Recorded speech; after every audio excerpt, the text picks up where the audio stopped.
인터뷰 오늘 총선을 앞두고 출마 선언한 후보들 만나보고 있습니다. 서구을 현역 의원이시죠? 더불어민주당 박범계 예비후보 자리하셨습니다.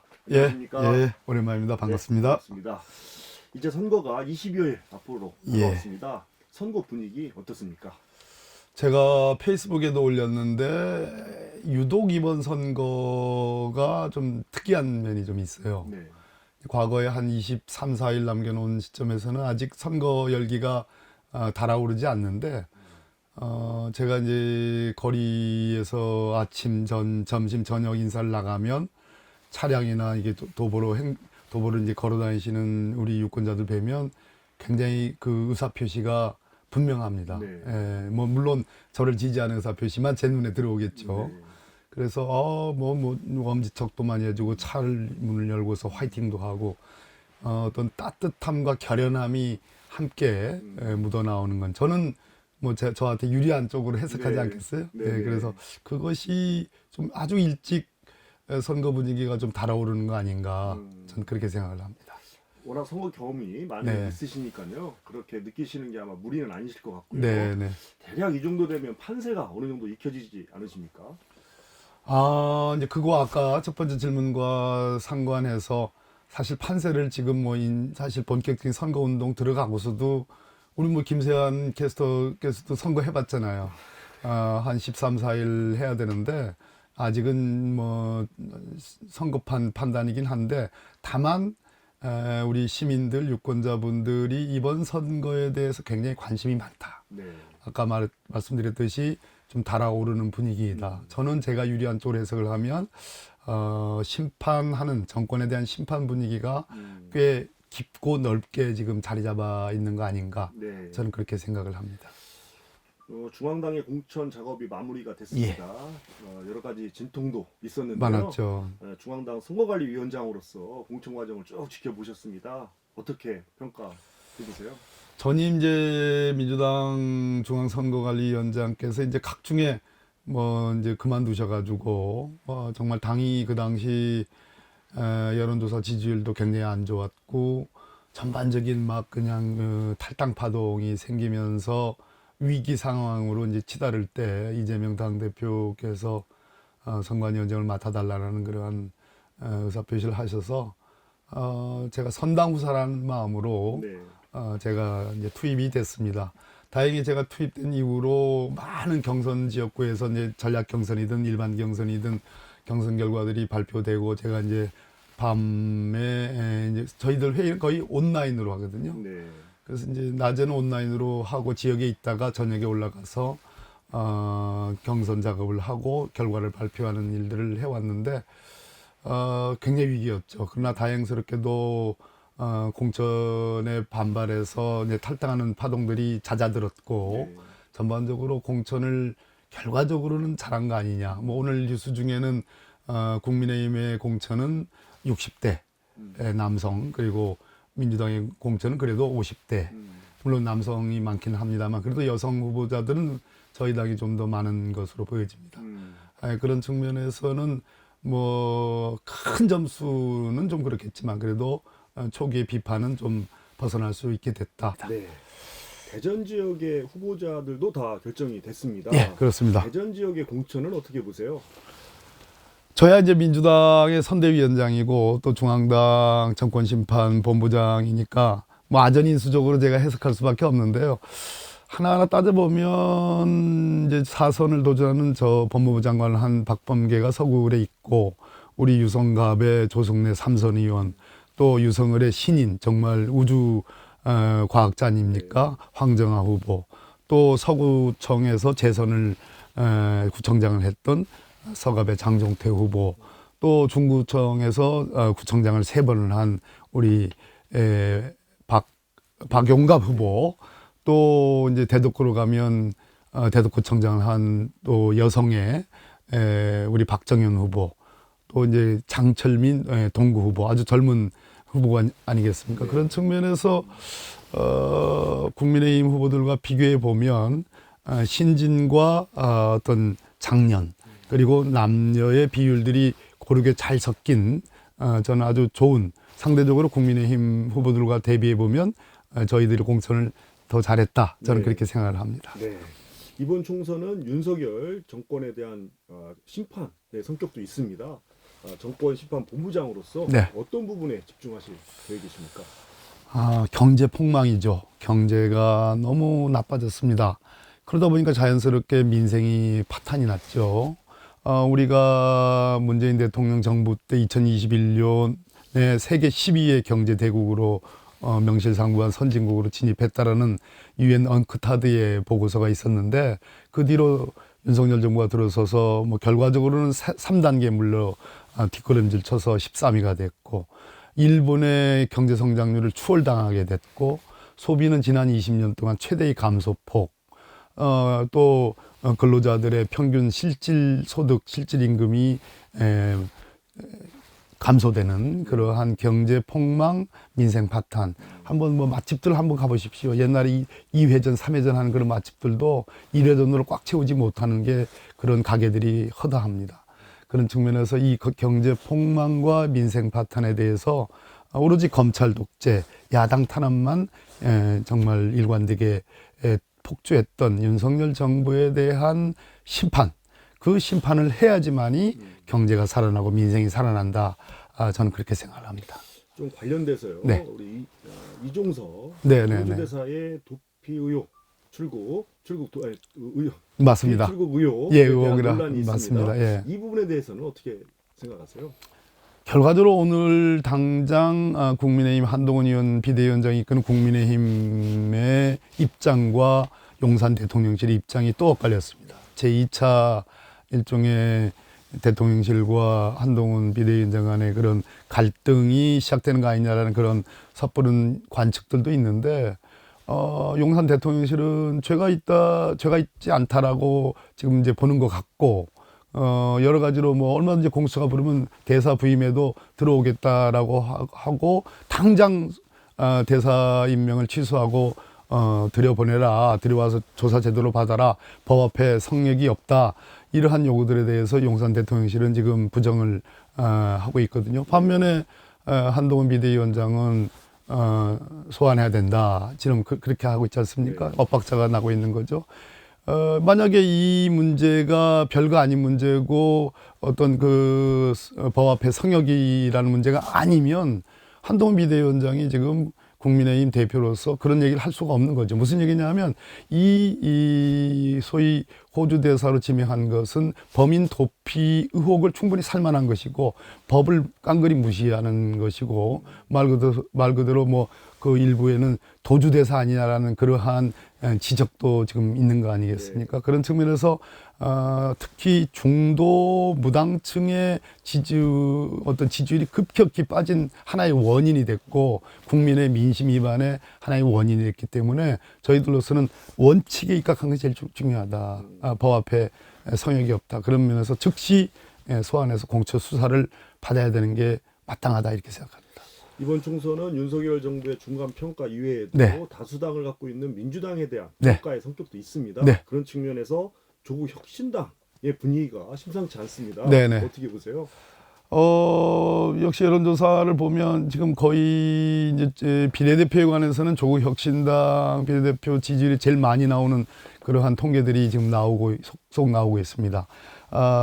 민주 비례연합, 더불어민주 비례연합이 이제 저희 민주당의 소위 이제 비례정당인데, 어제자로 뭐 김의겸 의원, 또 원영 의원, 또 뭐 여러 의원들, 그러니까 지명도 높은 지난 이번 국회에서의 소위 비례의원들이 이제 탈당해서 더불어 비례연합으로 갑니다. 그분들은 다 명망성 있는, 또 강민정 의원 이런 분들 명망가 의원들이기 때문에, 이런 의원들이 더불어 민주연합의 이제 비례대표로 자리를 잡게 되면 저는 민주당의 비례정당도 꽤 지지율이 높아질 것이다. 중요한 거는 민주당, 지역구는 민주당, 비례는 뭐 조국 전 법무부 장관이 이끄는 조국 혁신당, 뭐 이런 여론들이 있는데, 결론적으로는 정권 심판, 그것이 경제 폭망 혹은 검찰 독재에 대한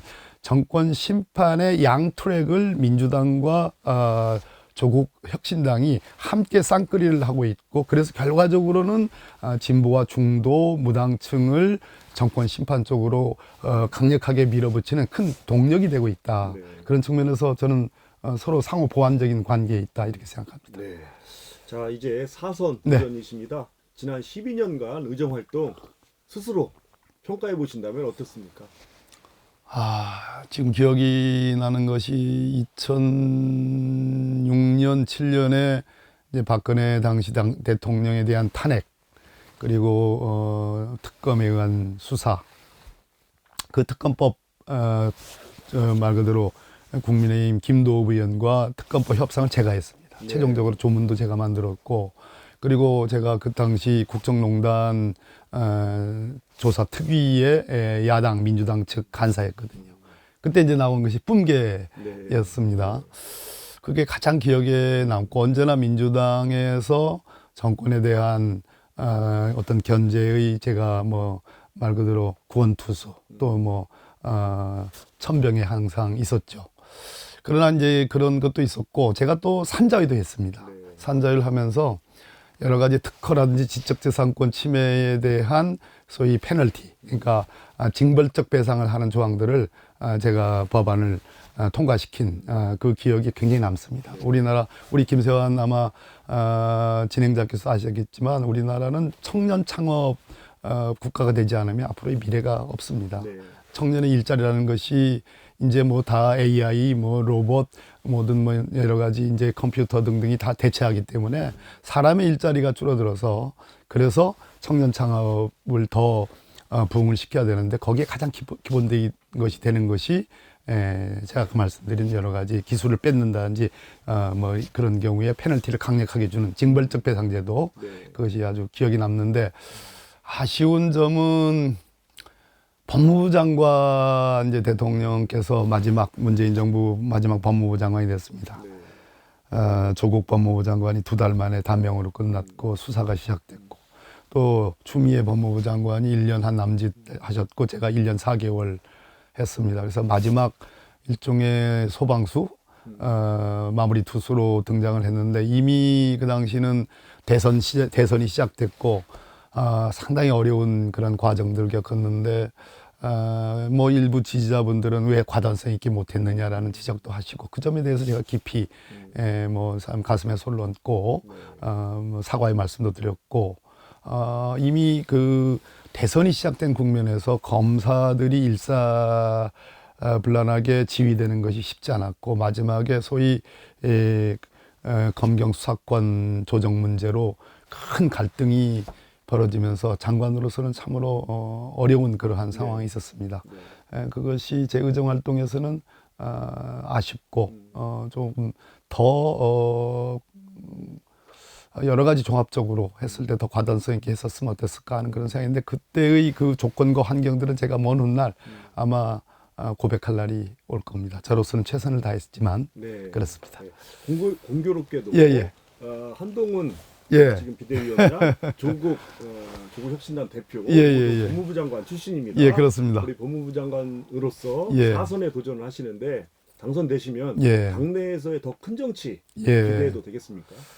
제가 이미 이제 아마 아실 텐데 2018년에 재선 때 이미 당대표에 도전을 한 적이 있었고 그 당시 여론조사 2개에서 마지막 여론조사에서 그 당시 당대표로 선출되셨던 이해찬 대표님 다음으로 여론조사 2등을 한 적이 있었습니다. 그러나 역시 당대표가 되기 위해서는 중앙위원들의 이제 어떤 지분이랄까 세력을 좀 갖고 있어야 되는데 재선위원이었고 또 충청도가 전체적인 어떤 도세가 좀 영호남보다 약하지 않습니까? 대의원 숫자도 작고 그런 한계들이 있어서 떨어졌는데 당대표 도전은 뭐 저에게는 낯설은 일은 아니고 새로운 일은 아닙니다. 얼마든지 도전할 수 있고 돌아오는 전당대회는 모르겠습니다만 그래도 고민을 해봐야 되는 문제지만 당대표 도전이라든지 좀 더 큰 정치, 충청을 어떤 대변하고 충청의 현안을 굵직하게 해결할 수 있는 그런 힘의